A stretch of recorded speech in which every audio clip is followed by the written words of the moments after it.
puisque pour la première fois, c'est un outil, une machine qui produit du langage.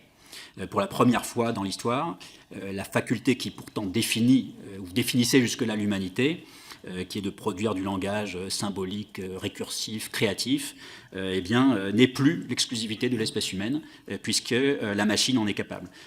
Et donc en cela, c'est évidemment quelque chose d'assez vertigineux, dans notamment les impacts que cela peut induire.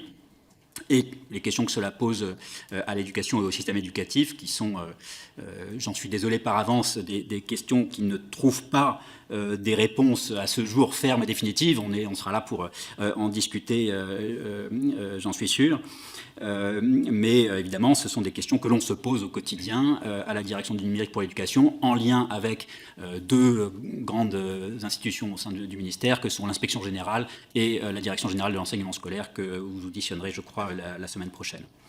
Peut-être dernier point, c'est une conviction, en tout cas personnelle, mais à laquelle on est nombreux à croire au sein du ministère, sur le caractère indispensable du facteur humain dans la transmission des savoirs.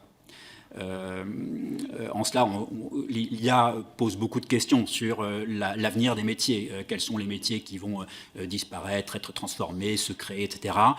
Ma conviction est que le métier d'enseignant, de professeur, va alors nécessairement évoluer dans ses pratiques, dans les savoirs et la manière de les enseigner, mais l'enseignant restera. L'enseignant humain, homme-femme, restera parce que la transmission des savoirs passe d'abord par le lien, la relation humaine, que